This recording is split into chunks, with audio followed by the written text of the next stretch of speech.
29 سفر امام علی ابن موسیٰ رضا علیہ السلام کی شہادت کا دن ہے۔ میں نے گزشتہ چند سالوں میں جو یہاں اس مقام پر حاضر ہونے کی توفیق حاصل رہی، پیغمبر گرامی اسلام کی شخصیت سے متعلق اور آپ کی بے عزت کے اہداف سے متعلق اور صلح امام حسن مجتبیٰ سے متعلق اور آپ کی شخصیت سے متعلق 3 سے 4 مرتبہ گفتگو کی، چند ایک زاویوں کو بیان کیا۔ آج میں مناسب سمجھتا ہوں کہ امام علی ابن موسیٰ رضا کی زندگی کے چند ایک پہلو جو اس مختصر وقت میں بیان کیے جا سکتے ہیں عرض کروں۔ امام راغب اصفہانی اہل سنت کی وہ بلند پایہ شخصیت ہیں کہ جن کی مشہور اور معروف کتاب مفردات امام راغب، مفردات القرآن کے نام سے اہل تسنن، اہل تشیع جتنے بھی علماء نے علوم قرآن میں، تفسیر قرآن میں کام کیا، ان سب کے لیے یہ کتاب بہت بنیادی حیثیت کی حامل ہے، اس سے استفادہ کرتے ہیں۔ امام راغب اصفہانی نے اپنی محاضرات میں یہ جملے تحریر کیے امام علی ابن موسیٰ رضا سے متعلق، یہ اہل سنت عالم ہے، کہا کہ امام علی ابن موسیٰ رضا کی سیرت کو دیکھنے کے بعد بشر پر یہ حقیقت آشکار ہوتی ہے کہ کس طرح سے فضائل اور کمالات 7 پشتوں کا سفر طے کر کے آنے والی نسل میں منتقل ہوتے ہیں۔ پیغمبر گرامی اسلام کی رحلت کے 137 سال 8 مہینے اور 12 دن کے بعد امام علی ابن موسیٰ رضا کا نور اس کائنات میں اللہ اکبر آپ تشریف لاؤ۔ اسی طرح سے وجود مبارک امیر المومن علیہ الصلوۃ والسلام کی شہادت کے 108 سال 1 مہینے اور 20 دن کے بعد امام علی ابن موسیٰ رضا کی ولادت ہوئی۔ یہ فاصلہ پیغمبر گرامی اسلام اور مولا متقیان اپنے اجداد کے درمیان اس زمانی فاصلہ، لیکن عملی اعتبار سے، سیرت کے اعتبار سے، کردار کے اعتبار سے، روش کے اعتبار سے، گفتار کے اعتبار سے نقش ثانی ہے ذات ختمی مرتبت کا، اور نقش ثانی ہے ذات امیر المومنین علی ابن ابی طالب علیہ السلام کا، یہاں تک کہ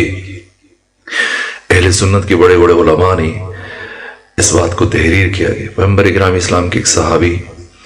جن کا پہلے نام عتیق تھا اور پیغمبر نے بدل کر عبداللہ رکھا، عبداللہ بن عثمان بن عامر، کنیت ابو بکر ہے اور اسی کنیت سے وہ زیادہ شہرت رکھتے ہیں، تو غار ثور میں 3 دن پیغمبر اسلام کے ہمراہ رہے۔ جب یکم ربیع الاول کو ختمی مرتبت نے مکہ چھوڑو مدینہ کی طرف جا رہے تھے، تو 3 دن غار ثور میں ٹھہرنے کے بعد 4تھے دن صبح میں پیغمبر گرامی اسلام غار سے باہر تشریف لائے، تو اہل تسنن، اہل تشیع کے علماء، مورخین نے، سیرت نگاروں نے لکھا کہ پیغمبر گرامی اسلام نے اپنا ہاتھ عبداللہ بن عثمان بن عامر المعروف ابی بکر کے ہاتھ پہ رکھا اور ہاتھ رکھ کے یہ کہا کہ اے ابو بکر یاد رکھنا، کفی و کف علی فی العدل سوا، میرا ہاتھ اور علی کا ہاتھ عدالت الہیہ میں برابری کی منزل پر، جیسے نبی کا ہاتھ ہے، جیسے علی کا ہاتھ ہے، اسی طرح سے امام علی ابن موسیٰ رضا علیہ السلام، کیا وحدت کردار ہے۔ یہ واقعات ایسے نہیں کہ ہم ان کی احساساتی تفسیر بیان کریں، جذباتی و عاطفی تفسیر بیان کریں، نہ، ان کا مقصد کیا ہے۔ خود مورخین نے لکھا، سیرت نگاروں نے لکھا کہ 200 ہجری میں امام علی ابن موسیٰ رضا جب مامون الرشید کی دعوت پر مدینہ سے خراسان کی طرف تشریف لا رہے تھے، راستے میں مرو سے جب گزر رہے تھے، اور میں گفتگو کے آخری حصے میں اگر وقت بچا تو حضرت کے استقبالات کی طرف اشارہ کروں گا، اور مرو میں جب حضرت کا استقبال ہوا، وہاں کے رہنے والے مسلم مومن، انہوں نے شب گزشتہ جو رات پچھلے گزری تھی امام کی تشریف آوری سے پہلے، پیغمبر گرامی اسلام کو خواب میں دیکھا کہ آپ محراب عبادت میں تشریف فرمائے اور آپ کے داہنے جانب کھجوروں کا ایک تشت رکھا ہے، اور عالم خواب میں یہ مسلمان، یہ مومن چل کر پیغمبر گرامی اسلام سے خواہش کرتا ہے کہ آپ کچھ عطا کر دیجیے۔ پیغمبر نے جب مٹھی بھری کھجوریں عنایت کی تو عالم خواب میں اس مسلمان نے، مومن نے دیکھا کہ جب ان کھجوروں کو گنا تو ان کی تعداد 18 تھی۔ تو اب دوسرے دن جب پتہ چلا کہ فرزند رسول تشریف لا رہے ہیں تو سوچا کہ چلیں، بہت اچھا ہے کہ میں آپ سے آپ کے جد کو جو میں نے خواب میں دیکھا اس خواب کی تعبیر پوچھوں۔ یہاں تک کہ دوسرے دن جب یہ جاننے کے لیے امام سے کہ ملاقات کروں گا، زیارت کروں گا، تعبیر پوچھوں گا، تو اسی طرح سے امام معرف کی جو جامع مسجد تھی وہاں کے محراب عبادت میں تشریف فرما تھے، اور اسی طرح جیسے رات خواب میں دیکھا کھجوروں کا دشت امام کے داہنے جانے پڑا ہے، سوچا خواب پوچھنے کے بجائے چلو امام سے مانگ لیتے ہیں، آپ دیں گے نہیں دیں گے، دیں تو کتنی دیں گے۔ یہاں تک کہ اسی طرح سے جب یہ خواہش کی گئی فرزند رسول کچھ عطا کر دیجئے، کچھ خرمے کچھ کھجوریں عطا کر دیجئے، حضرت نے مٹھی بھری، یہ جو میں بتا رہا ہوں وحدت کردار، وحدت گفتار،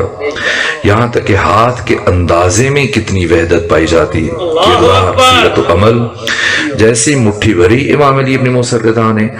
عطا کی کھجوریں تو پھر اس مسلم نے، اس مومن نے ان کھجوروں کو گنا، جب گنا تو تعداد 18 تھی۔ اللہ اکبر۔ اور یہاں عرض کیا کہ فرزند رسول کچھ اور عطا کر دیجئے، تو آپ نے کیا فرمایا، اگر رات خواب میں میرے جد رسول اللہ نے اس سے زیادہ عطا کی ہوتی تو میں بھی زیادہ عطا کر لیتا۔ نعرہ حیدری۔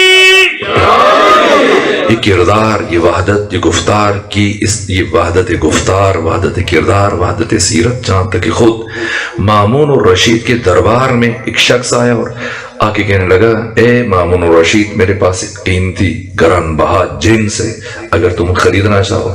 مامون الرشید نے کہا کہ کیا چیز ہے؟ کہا اتنی قیمتی ہے کہ تمہاری حکومت سے زیادہ ارزش رکھتی ہے، تمہاری حکومت سے زیادہ قیمت رکھتی ہے۔ کہ وہ کون سی چیز ہے کہ جو 3 بر اعظموں کی حکومت سے زیادہ اہمیت کے حامل ہو؟ کہا کہ میرے پاس ختمی مرتبت کے موہائے مبارک ہیں، پیغمبر کے بال ہیں، جس طرح سے آپ کے لاہور میں دعویٰ کیا جاتا ہے بادشاہی مسئلے میں پیغمبر اسلام کا امامہ ہے آپ کی، اسی طرح سے تلوار ہے، پیغمبر اسلام کے بال ہیں، اسی طرح سے مقبوضہ کشمیر، باقی مختلف ترکی میں کہا جاتا ہے۔ تو جب مدعی بہت ہیں، کیسے پتہ چلے کہ بال پیغمبر اسلام کے ہیں، پیغمبر اسلام کے نہیں ہیں؟ تو اب مامون الرشید چونکہ بہت زیرک اور زرنگ، ہوشیار، سمجھدار آدمی تھا، کہا کہ کیسے پتہ چلے تم دعویٰ کر رہے ہو سکتا ہے کسی اور کے بارے میں؟ کہا مامون الرشید تم بادشاہ ہو، خوشبوؤں کا ذوق رکھتے ہو، شوق رکھتے ہو، تم نے مختلف خوشبوئیں اپنی زندگی میں استعمال کی ہوں گی، جو خوشبو ان بالوں سے آتی ہے تم نے ایسی خوشبو کبھی اس سے پہلے محسوس نہیں کی ہوگی۔ یہاں تک کہ مامون الرشید نے استشمام کیا، ان بالوں کو سونگا اور استشمام کرنے کے بعد کہا واقعاً ایسا ہے، یہ خوشبو میں نے آج سے پہلے کہیں اور محسوس نہیں کی، بتاؤ کیا لوگے؟ کہ یہ 7 بال ہیں اور تم مجھے ہر بال میں 1 لاکھ درہم کی عوض دوں گا، 7 لاکھ درہم دے دو۔ یہاں تک اس نے 7 لاکھ درہم ادا کیے اور پھر یہ بال لیے اور پھر خاص و عام کو پیغامات بھیجے، عمراء کے لیے، خواص کے لیے، بنو عباس کے سرداروں کے لیے، اپنے گورنروں کے لیے اور عمائدین سلطنت کے لیے، ارکان ریاست کے لیے، آؤ آ کر ختمی مرتبت کے موہائے مبارک کی زیارت کرو۔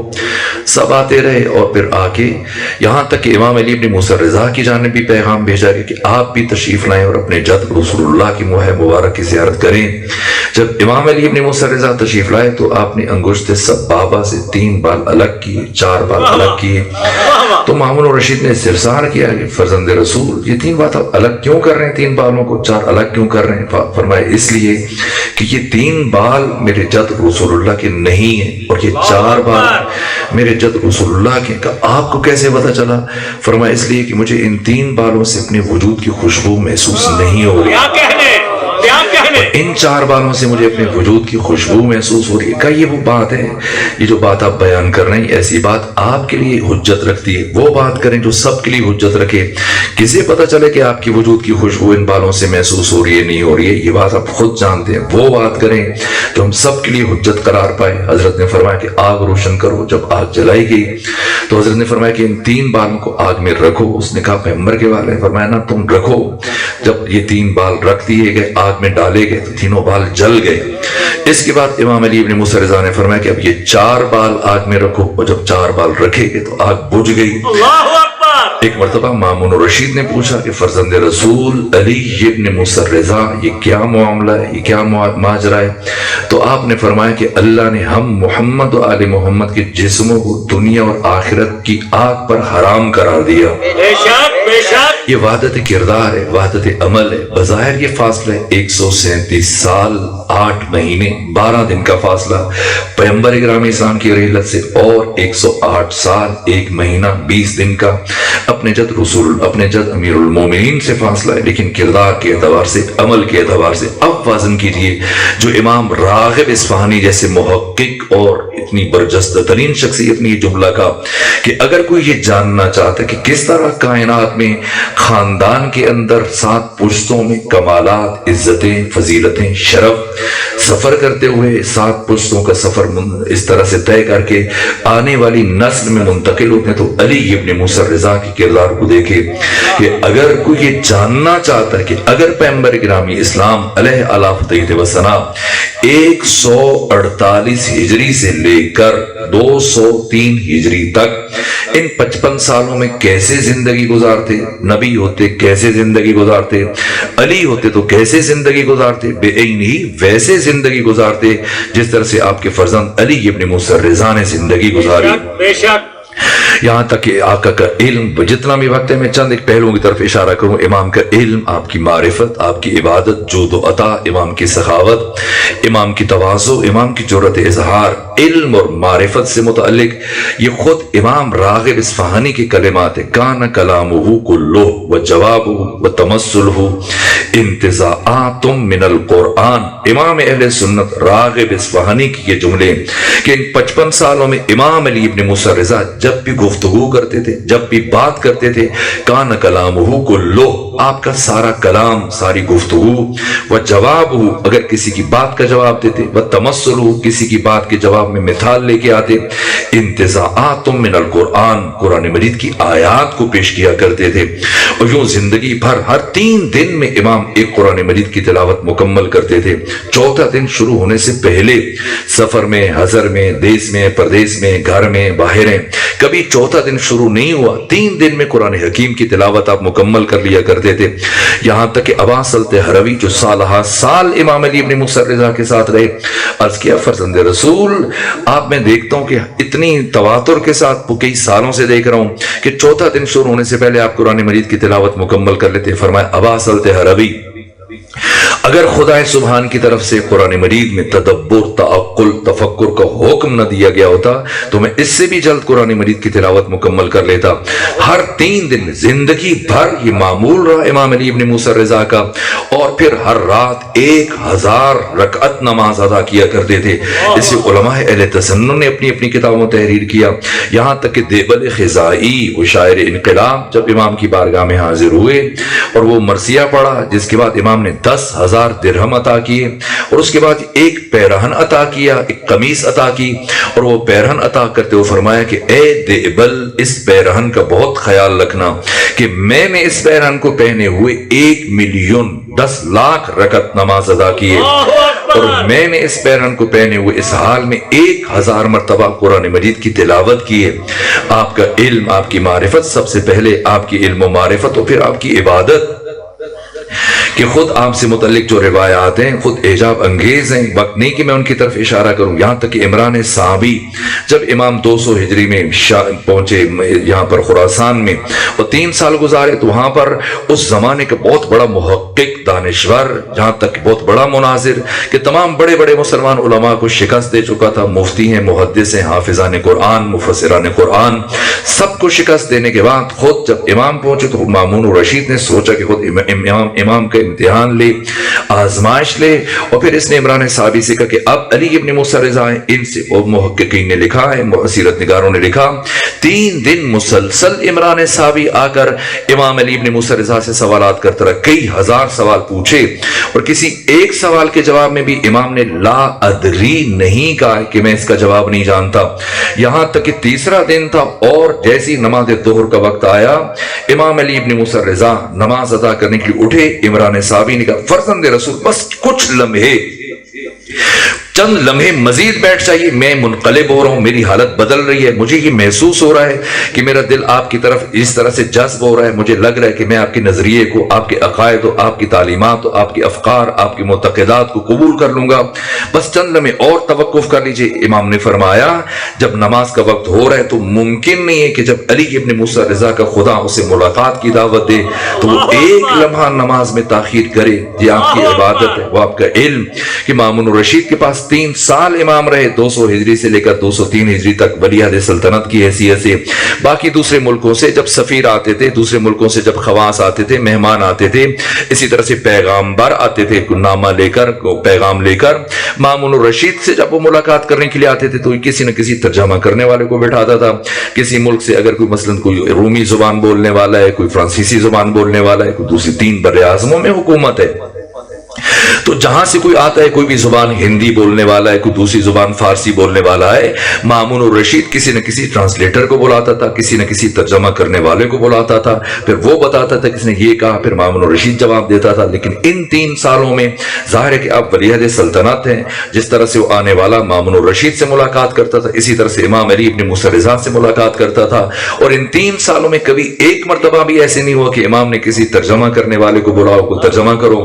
اب اصل حروی نے تعجب کیا، فرزند رسول میں برابر 3 سالوں سے مشاہدہ کر رہا ہوں کہ کسی بھی ملک سے کوئی نمائندہ آتا ہے، کوئی سفیر آتا ہے، کوئی ایلچی آتا ہے، کوئی نامہ بر آتا ہے، تو آپ کبھی کسی ترجمہ کرنے والے کو نہیں بٹھاتے، اس کے ساتھ اسی کی زبان میں بات کرتے ہیں۔ امام نے فرمایا اے ابا سلط حروی، میں حجت خدا ہوں،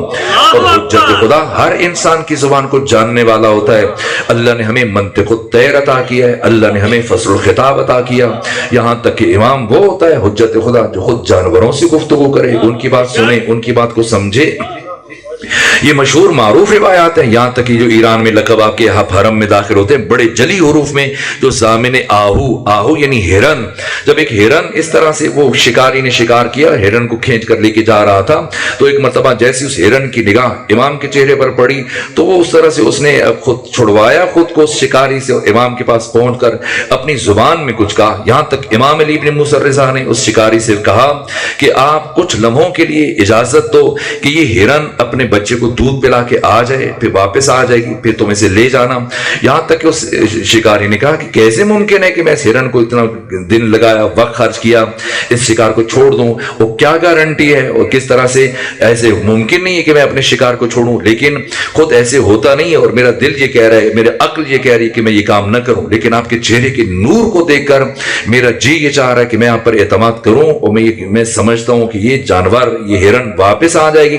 یہاں تک کہ ایسی ہوا ہے، کچھ وقت گزرنے کے بعد جیسی ہرن واپس آئی تو اس شخص نے تعجب کیا، اور پھر جب امام نے اس ہرن کو اس کی تحویل میں دیا تو وہ کہنے لگا فرزند رسول میں اس ہرن کو آزاد کرتا ہوں، لیکن آج سے خود آپ کی غلامی میں جا رہا ہوں، مجھے اپنی غلامی میں قبول کر لیجیے۔ منطق الطیر، فصل الخطاب، یہ امام کا علم، وہ امام کی عبادت، اور پھر امام کی جود و عطا کہ ساری زندگی میں کس طرح سے کبھی کوئی سائل آپ کے دروازے سے خالی ہاتھ نہ گیا، یہاں تک کہ ہر سال 9 ذی الحج کو امام اپنے گھر سے باہر چلے جاتے تھے اور اعلان کرواتے تھے جسے جو چاہیے، عید الضحیٰ سے ایک دن پہلے 9 ذی الحج کو جسے جو چاہیے علی ابن موسیٰ رضا کے گھر سے حسب ضرورت اپنی ضرورت کے مطابق اٹھا سکتا ہے۔ جب تک پورا گھر خالی نہیں ہو جاتا تھا امام علی ابن موسیٰ رضا گھر کے اندر قدم نہیں رکھتے تھے، یہاں تک کہ یہ 52 سال جو آپ نے مدینہ میں گزارے اور 3 سال جو آپ نے خراسان میں گزارے، ولی عہد سلطنت کی حیثیت سے ظاہر عمراء آتے ہیں، سفیر آتے ہیں، خواص آتے ہیں، آپ کے لیے قیمتی قالینیں لے کے آتے ہیں، قیمتی لباس لے کے آتے ہیں، درہم و دینار، سکے اور مختلف قیمتی ترین تحائف، اور امام کا دستور وہاں خراسان میں بھی اور کرائے کے مکان میں رہے 3 سال جو رکے،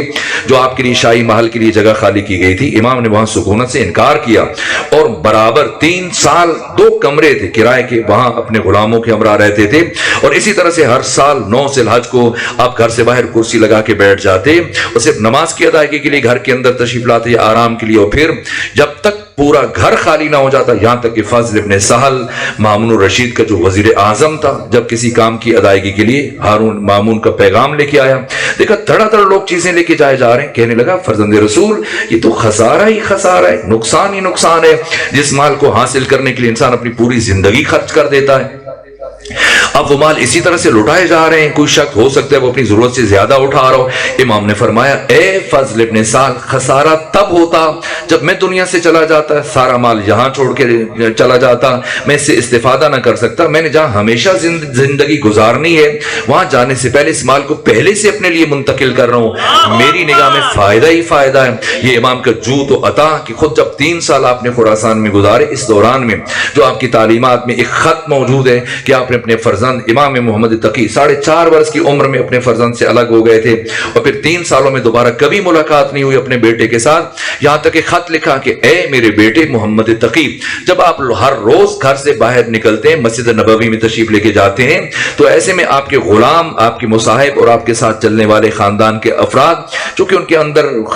بخل پایا جاتا ہے، کنجوسی پائی جاتی ہے، تو آپ کو گھر کے مرکزی دروازے سے مسجد لے جانے کے بجائے گھر کے عقبی دروازے سے لے کے جاتے ہیں کہ جو لوگ پریشان حال آپ سے امید لے کے آتے ہیں مختلف دائیں بائیں مختلف اطراف سے، اور اسی طرح سے جو لوگ مصیبت میں گرفتار مانگنے والے افراد، غلام، اور اس طرح سے مفلس اور ناتوان تو ہی دست تو ہی دامن افراد جو دور و دراز سے آپ کے لیے امید لے کے آتے ہیں، لیکن آپ کے ان غلاموں کی وجہ سے اور باقی افراد کی وجہ سے وہ آپ کے فیض سے محروم رہ جاتے ہیں۔ جیسے ہی آپ کو میرا خط ملے تو اس خط کے ملنے کے بعد آپ کبھی عقبی دروازے سے مسجد نہ جائیے گا، بلکہ مرکزی دروازے سے گزرتے ہوئے ہر ایک کی مشکل کو حل کرتے ہو۔ یہ امام علی ابن موسیٰ رضا کریم اہل بیت، یہاں تک کہ جب آپ کھانے کے لیے تشریف رکھا کرتے تھے دسترخوان پر، سب سے پہلے کھانے کا ایک بہترین حصہ الگ کرواتے تھے، اپنے غلاموں سے فرماتے تھے کہ جاؤ فلاں یتیم کو، فلاں مسکین کو، فلاں مستحق تک یہ کھانا پہنچاؤ، تاکہ پھر علی ابن موسیٰ رضا بھی اطمینان کے ساتھ کھانا کھا سکے۔ وہ آپ کا علم، معرفت، وہ آپ کی عبادت اور اسی طرح سے یہ تواضع، اس کے علاوہ پھر امام کی جو جرأت اظہار ہے، وقت گزر رہا ہے، میں چاہتا ہوں کہ جتنے اس وقت کے اندر چند مراحل بیان کر سکوں۔ جرأت اظہار، امام کی شجاعت، استقامت اور آپ کی جرأت اظہار کہ آپ کی کل عمر مبارک 55 سالوں پر مشتمل ہے۔ 148 ہجری میں امام جعفر صادق علیہ السلام کی شہادت کے 16 دن گزرنے کے بعد آپ دنیا میں تشریف لائے، اور 25 شوال 148 ہجری جب امام علی ابن موسیٰ رضا بستر شہادت پر تھے، اور اپنی شہادت سے کچھ لمحے پہلے امام ششم نے، امام جعفر صادق نے اپنے بیٹے حضرت موسیٰ سے فرمایا اے میرے بیٹے موسیٰ کاظم، میری شہادت کے بعد عالم آل محمد تک میرا سلام پہنچانا۔ اللہ اکبر۔ امام موسیٰ کاظم نے استفسار کیا بابا عالم آل محمد سے آپ کی مراد کون ہے؟ کہا آپ کا بیٹا علی، کہ ان قریب اللہ اپنے نور کو اس کائنات میں ظاہر فرمائے گا، اپنے بیٹے علی کو، عالم آل محمد کو میرا سلام پہنچانا۔ اے کاش میں آپ کے بیٹے علی ابن موسیٰ رضا کی زیارت سے مشرف ہو سکتا۔ امام صادق جیسی ہستی جس امام کو، آنے والی شخصیت کو عالم آل محمد کہہ کے خطاب کریں، یہ امام علی ابن موسیٰ رضا علیہ آلاف و تحیید وسلام۔ آپ کی حیات طیبہ 55 سالوں پر مشتمل ہے۔ 148 ہجری میں 11 ذی القعدہ کو آپ کی ولادت ہوئی ہے، اور اسی طرح سے 203 ہجری میں 29 صفر کو آپ کی شہادت ہوئی۔ ان 55 سالوں میں سے 35 سال صلوات دیجیے خاندان فاطمہ پر۔ اللہم صلی علی محمد وآل محمد۔ ان 55 سالوں میں سے 35 سال نائب امام کی حیثیت سے گزارے، اور 20 سال آپ کا عہد امامت ہے۔ ان 20 سالوں میں سے پہلے 10 سال آپ نے ہارون رشید کے زمانے حکومت میں امامت کی ذمہ داریوں کو ادا کیا، 183 ہجری سے لے کر 193 ہجری تک۔ 193 ہجری میں جب ہارون رشید 3 جمادی الثانی کو اس کی موت ہوئی، اس کا بیٹا محمد امین برسر اقتدار ہے، اس نے 5 سال حکومت کی، 195 سے 193 سے 198 تک، اور پھر 198 میں جب اپنے بھائی مامون الرشید کے ہاتھ سے قتل ہوا تو اب مامون الرشید کی حکومت شروع ہوئی۔ مامون الرشید 170 ہجری میں پیدا ہوا۔ 170 ہجری میں جس رات مامون الرشید پیدا ہوا، اسی رات اس کے باپ ہارون رشید نے اپنے بڑے بھائی ہادی کو قتل کیا۔ اس رات کو لیلۃ الخلفاء کہا جاتا ہے۔ ایک خلیفہ قتل ہوا، ایک خلیفہ پیدا ہوا، ایک خلیفہ کی خلافت اور حکومت کا آغاز ہوا۔ یہ 170 ہجری اور 218 میں چل کے مرا مامون الرشید، اور 48 سال زندگی گزاری، اور یہاں تک کہ پھر اس نے جو 218 ہجری تک حکومت کی، لیکن امام اس کی حکومت کے دورانیے میں 203 ہجری میں شہید ہوئے۔ 198 ہجری سے لے کر 203 ہجری تک کے آخری 5 سال آپ نے مامون الرشید کے عہد حکومت میں امامت کی ذمہ داری کو ادا کیا۔ یہ 55 سالوں میں سے 52 سال آپ نے مدینہ میں گزارے، 3 سال آپ نے خراسان میں گزارے،